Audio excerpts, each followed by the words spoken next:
Olá pessoal, Fabrício Vaz, mais uma live no carro e hoje eu vou passar para você cinco dicas que você deve migrar para a área de dados, tá? Então 5 dicas por que você deve migrar para a área de dados. Número 1, tá? Curva de aprendizado, né? Curva de aprendizado. Como assim curva de aprendizado? Pessoal, a curva de aprendizado, tá? Para a área de dados, ela é menor. Como assim, Fábio? Como assim curva de aprendizado? Vamos lá. Você vai hoje, né? Você está querendo fazer uma transição de carreira para a área para uma outra área, né? Para você trabalha hoje com logística, você trabalha na engenharia. Você quer mudar para a área de dados, tá? O que acontece? A curva de aprendizado, tá? Para você mudar para programação, por exemplo, desenvolvimento de software. Pessoal, eu vejo o pessoal vendendo curso aí, falando que vai ser um programador em 6 meses, vai ser um programador em 3 meses. Não vai. A programação, desenvolvimento de software é uma área muito boa, uma área de trabalho muito boa, é uma área de trabalho que não falta oportunidade, né? Uma área de trabalho, uma área muito boa, mas exige uma dedicação maior.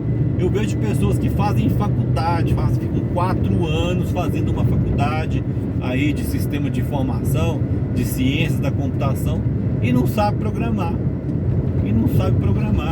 Né? É lógico que tem pessoas que já autodidata, né, consegue estudar sozinho e já conseguem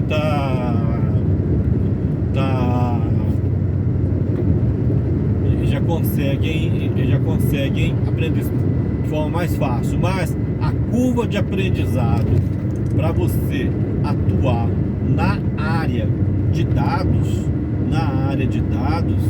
ela é bem menor. Então você consegue, por exemplo, ser um analista de dados em 3 meses.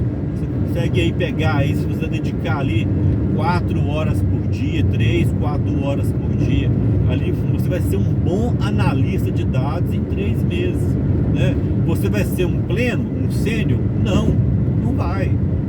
Também é exagero, mas você vai ser um profissional júnior. Você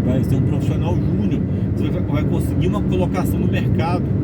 Então a curva de aprendizado para você trabalhar na área de dados, a curva de aprendizado ela é menor, ela é bem menor, a curva de aprendizado. Você consegue aí se inserir no mercado de forma fácil. Então, a dica número 1, curva de aprendizado.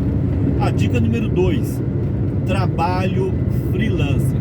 Pessoal, a área de dados, você tem hoje muito trabalho freelancer. Tem muito trabalho freelancer na área de dados, muito mesmo. Então o que acontece? Você consegue ali conciliar. Ah, Fabrício, eu sou servidor público, ou eu trabalho numa empresa onde eu tenho uma certa estabilidade, eu quero apenas agregar a minha renda. Área de dados, administração de banco de dados, análise de dados, principalmente análise de dados. Então, com a parte de análise de dados aí, você consegue agregando a sua renda com trabalho freelancer, seja no Brasil, seja fora do Brasil. Se você domina um segundo idioma, lindo, maravilhoso, melhor ainda. Se você domina o inglês, você vai aí que as portas vão abrir para você de verdade, tá? Você tem vários sites, né? No nosso blog fabridata.com eu tenho uma lista dos principais sites de trabalho freelancer. Então você tem muito trabalho freelancer aí para ser executado aí com análise de dados com Power BI, tá? E também a parte de administração de banco de dados, backup, restore, atualização.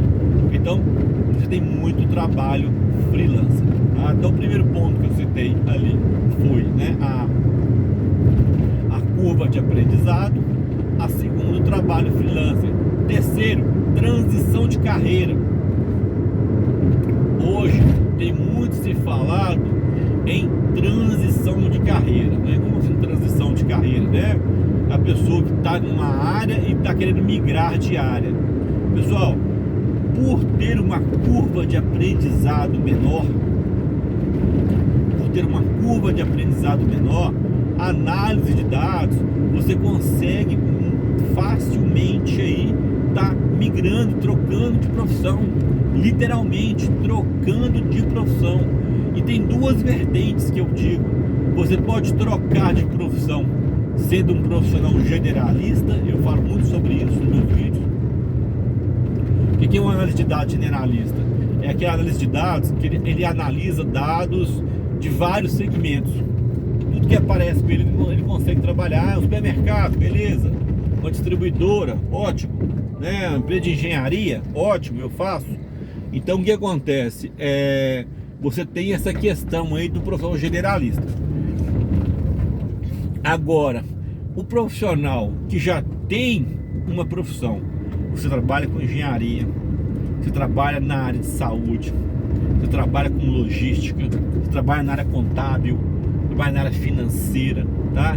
E você quer ser um analista de dados da sua área, ou melhor ainda, porque você vai unir, você vai aproveitar a experiência que você tem, tá? E vai agregar a análise de dados nela. Então você vai ser um profissional extremamente diferenciado, muito diferenciado. Por que muito diferenciado? Você vai ali continuar muitas das vezes na área que você tá? Você pode ter um upgrade de carreira, uma promoção dentro da sua empresa. Você pode ter o que ali? Uma ascensão, né, dentro da sua área. Você pode montar uma empresa de consultoria, né, dentro da sua área. Eu trabalho com logística, eu vou prestar consultoria para outras empresas.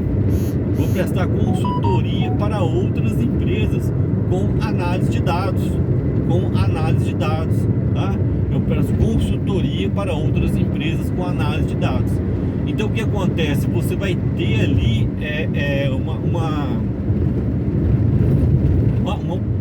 uma ascensão muito grande, tá? Fazendo a transição de carreira ou agregando a sua carreira, né? Power BI, tá? Então essa aí é a dica número 3, né? A transição de carreira. Pessoal, faixa salarial. Vamos lá. Por que um profissional que trabalha com análise de dados hoje tem ganhado tão bem? Por que é tão alto, né, a faixa salarial dos profissionais que trabalham com análise de dados? Vou falar para vocês o que define primeiramente o salário de uma pessoa, tá? Vamos lá, vamos entender o que define o salário de uma pessoa. O salário de uma pessoa, pessoal, de um profissional, ele não define no que ele é formado, ele não define o que ele sabe fazer. Você pega, por exemplo, eu vi uma reportagem de uma geóloga especialista em petróleo. Olha que bonito, né? Olha que profissão que tem com glamour. Uma geóloga, tá? Formada em geologia, né? E com pós-especialização na área de petróleo. E sabe como é que ela estava? Desempregada. Infelizmente, desempregada. É uma culpa dela? Não. Não é uma culpa dela, tá? Na verdade, ela fez a parte dela. Ela estudou, ela se especializou, né? Nós tivemos aí um marketing muito forte do nosso governo, né?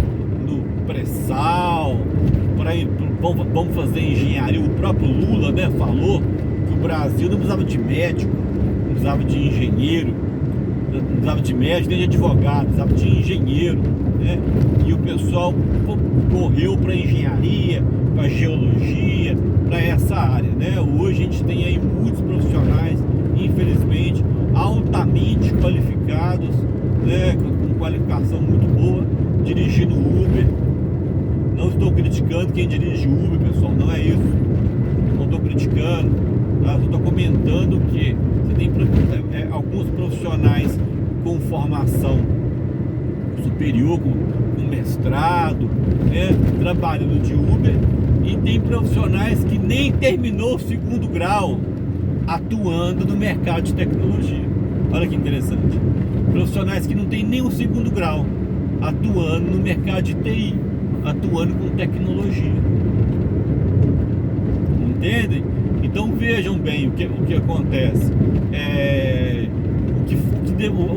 Essa conversa toda minha, essa roda toda aí, é para chegar no seguinte ponto: o salário de um profissional, ele é definido pela oferta e demanda.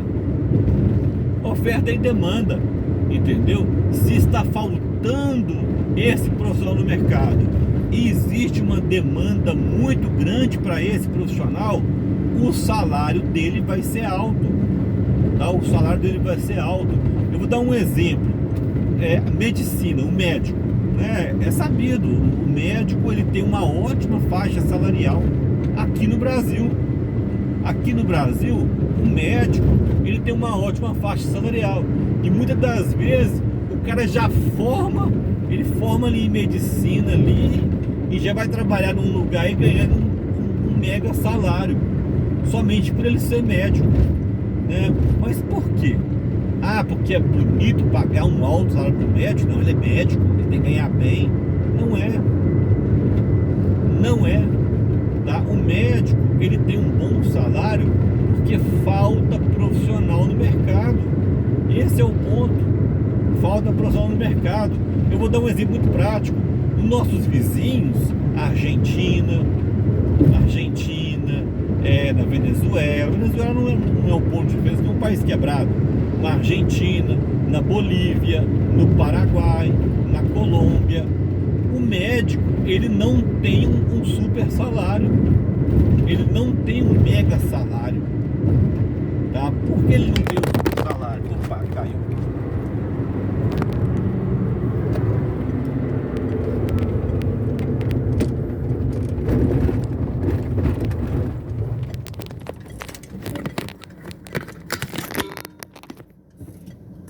Voltar aqui pra gente continuar. Parei o carro por motivo de segurança. Então o que acontece, pessoal? Na Argentina, na Rússia, vocês sabiam que o médico na Rússia, ele não tem um super salário? Ele não tem um super salário na Rússia. Eu vou te explicar por quê. Aí já é um pouco diferente. Primeiro, a Rússia tem muitas faculdades de medicina gratuita, para começar, para início de conversa. Então a Rússia, ela tem faculdade de medicina gratuita. Vocês sabiam que tem vários brasileiros que vão para a Rússia para fazer medicina? Tem muitos brasileiros que vão para a Rússia para fazer medicina, e não é em russo, pessoal, é em inglês. O curso de medicina na Rússia, ele é em inglês. Então a Rússia, assim como tem brasileiros que vão para o Paraguai fazer medicina, tem brasileiros que vão para Venezuela fazer medicina, né? Então acaba que na Rússia você não tem ali, eles não têm um super salário, porque falta o profissional. Então, para resumir esse ponto aí, vamos lá. O profissional da área de análise de dados, ele ganha bem no Brasil, em algumas situações até mais que um médico, porque falta profissional, porque não tem profissional. Então a empresa é obrigada a contratar o profissional que tem. Esse é o ponto. Então o item número 4 aí, né? Altos salários pela falta de profissionais. Quinto ponto, oportunidades internacionais. Oportunidades internacionais. Pessoal, falta análise de dados no Brasil, falta nos Estados Unidos, falta no Canadá, falta na Europa.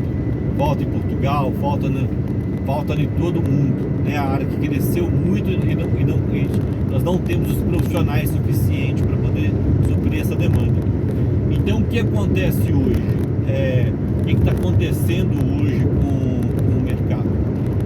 Se você, eu falo, se eu quero imigrar, quero trabalhar quero ir para os Estados Unidos, a gente tem hoje uma demanda muito grande, muitos brasileiros que estão indo, né, para os Estados Unidos. Então, o que acontece com esses profissionais que estão indo para os Estados Unidos? Alguns chegam dos Estados Unidos, né, se não vão com a documentação correta, vão efetuar trabalhos braçais, vão chegar lá e trabalhar na faxina, não desmerecendo, carpintaria. Eu estive nos Estados Unidos recentemente, até fiz um treinamento para a comunidade brasileira na região de Boston. Então vejo que muitos estão trabalhando em trabalhos braçais. E eu percebi que lá na região de Boston ali, um monte de vaga para analista de dados, né? Eu fui, me apliquei, cara, eu não queria morar nos Estados Unidos, eu estava passando uma temporada, passei para estudar inglês. Vou me aplicar para essas vagas aqui. Eu me apliquei para as vagas, eu não estava com visto de trabalho, eu estava com B1, B2, eu não estava com visto de trabalho, e muitas empresas toparam para mim fazer serviço para eles, e ia lá uma vez por semana, ficava em casa. Eles estavam desesperados, tá? Eu recentemente tenho um vídeo no canal onde eu comento aqui sobre uma oportunidade para trabalhar como DBA em Portugal. Eu fui até Portugal para sondar direitinho, né? Acabei declinando a vaga aqui no Brasil mesmo, porque eu vi que o salário estava sendo oferecido ali para trabalhar em Portugal. Não ia ser um bom salário, eu ia ganhar em euro, mas ia ter uma qualidade de vida inferior, um poder aquisitivo inferior do que eu tenho no Brasil. Eu ia morar num quartinho para poder juntar um dinheiro, então eu preferi continuar aqui no Brasil. Então, mas para quem quer ir para Portugal e não quer trabalhar na construção civil, se você chegar na Europa, você chegar nos Estados Unidos, chegar no Canadá, mesmo que você não tenha o visto de trabalho, a permissão de trabalho, você vai conseguir ali, uma vaga com Power BI, com análise de dados. Você pode conseguir um patrocinador. Como assim um patrocinador? Você pode conseguir uma empresa que vai te patrocinar. Não, eu vou bancar o visto, eu vou fazer o pedido, né, para o governo americano, para o governo canadense, que seja, para o governo português, um visto de trabalho para esse profissional, porque ele é um profissional diferenciado, ok? Então, essas são as 5 dicas aí, as 5 recomendações minhas, porque você deve migrar para a área de dados com Power BI. Até mais, pessoal!